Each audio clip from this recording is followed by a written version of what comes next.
அப்பா அன்பு மாமாவை ஜெயில இருந்து வெளியே கொண்டு வரணும். அதுக்கு முன்னாடி அந்த ஆனந்திய வீட்டை விட்டு துரத்தணும். இதுதான் நமக்கு இருக்கிற முக்கியமான வேலை. மத்த எதுவா இருந்தாலும் அப்புறம் பாத்துக்கலாம். அவளை எப்படி வீட்டை விட்டு அனுப்ப முடியும்? அவளே 1000 சட்டம் பேசுறா. அதுக்கு மேல இந்த போலீஸ் சப்போர்ட் வேற இருக்கு. அத்தை, இப்படியே பயந்து பயந்து இருக்கிறதுனாலதான் அவ நம்ம தலையில மிளகா அரைச்சிட்டு இருக்கா. அவளுக்கு மட்டும்தான் சட்டமும் போலீஸும் தெரியுமா? அவளை இந்த வீட்டை விட்டு அனுப்பணும்னா நான் ஜெயிலுக்கு போக கூட ரெடியா இருக்கேன். நம்ம குடும்ப நிம்மதிதான் எனக்கு முக்கியம் அத்தை. அப்படியெல்லாம் பேசாத துளசி. நீ வாழ வேண்டிய பொண்ணு. ஏற்கனவே கொடுத்த வாக்க காப்பாத்த முடியாம உன் வாழ்க்கை இப்படி ஆயிடுச்சேன்னு நான் வேதனையில இருக்கேன். புரியுது அத்தை. ஆனா அவளை பார்த்தோம், அவளுக்கு சப்போர்ட்டா இருக்கிற போலீஸ பார்த்தோம் நமக்கு பயம் இல்லைன்னு அவளுக்கு புரிய வைக்கணும். மாமா இருக்கும்போது அடங்கிதான் இருந்தா. இப்பதான் அவ ஆட்டம் ரொம்ப ஓவரா போச்சு. அண்ணன், முதல்ல அன்ப ஜெயில இருந்து வெளியில கூட்டிட்டு வரணும். என் புருஷனை நான் கூட்டிட்டு வருவேன்னு மூச்சுக்கு 300 தடவை சொல்லிக்கிட்டே இருக்கா ஆனந்தி. அன்ப அவ கூட்டிட்டு வந்துட்டானா என் மேல இருக்கிற கொஞ்ச நெஞ்ச பாசமும் அன்புக்கு இல்லாம போயிடும். அதுக்கு வாய்ப்பே கொடுக்க கூடாதுங்க. அப்புறம் அவ இன்னும் நல்லவளாயிடுவா.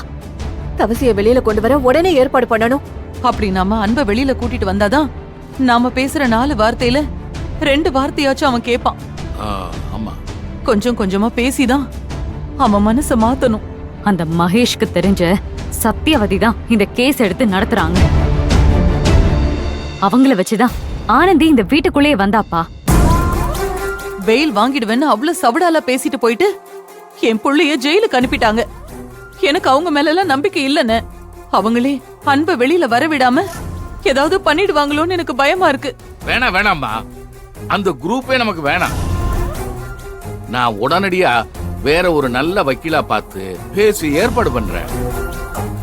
நீ கவலையப்படா, தைரியமா இரு. ஆமா அண்ணி.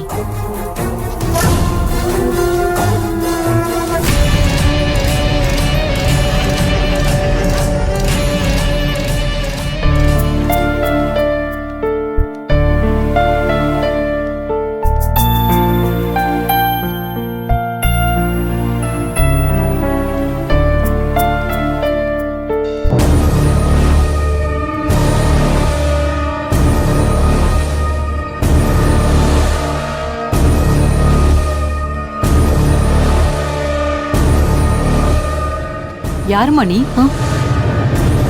என்னம்மா வேணும்? ஜெயக்கொடி அக்கா வீட்ல இல்லையா?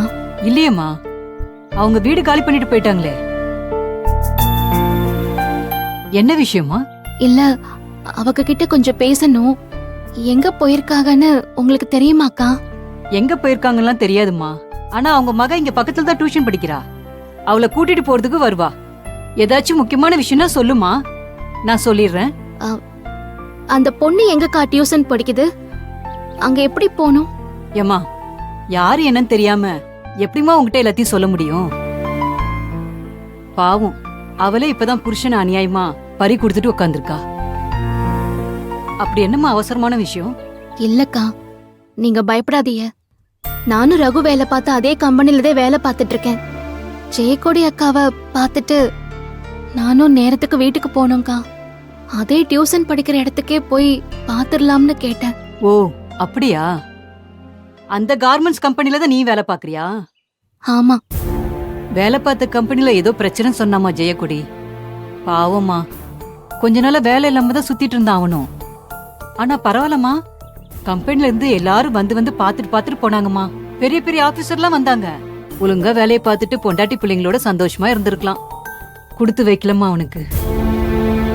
ஆமாமா, உங்க கம்பெனில யாரோ வேலை பார்த்தவங்க தான் ரகுவை கொன்னுட்டாங்களாமே, அப்படியா? எனக்கு அத பத்திலாம் தெரியாதுக்கா. டியூஷன் எந்த பக்கம் இருக்கு, எப்படி போகணும்? அது எப்படிமா? அதே கம்பெனில தான் வேலை பாக்குறேன்னு சொல்ற, உனக்கு எப்படி தெரியாம இருக்கும்? நெசமா தெரியாதுக்கா. நீங்க எப்படி போகணும்னு மட்டும் சொல்லுங்க. சரிம்மா, இப்படியே போனா ஒரு கோயில் ஒண்ணு வரும். அதுல இருந்து இடது பக்கமா திரும்பினா 3வது வீடுமா. ரொம்ப நன்றிக்கா. ம்.